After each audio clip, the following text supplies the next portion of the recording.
guys, so tonight won't be a video. Instead, it's gonna be a Q&A. So go ahead and drop all the questions that your little heart can come up with, and Rob and I will try to do a sit-down video, answer them sometime next week. So if you have any question, whether it be my weight loss, look at that. Look at that. These things are coming. So whatever be my weight loss, sorry, I'm not looking at you guys.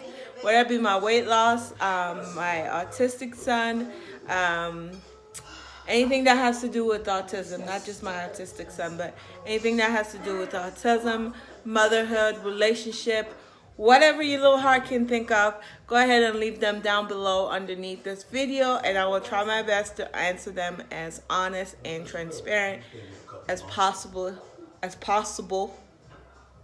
And I will see you guys tomorrow for another cleaning video, because my house is a hot mess.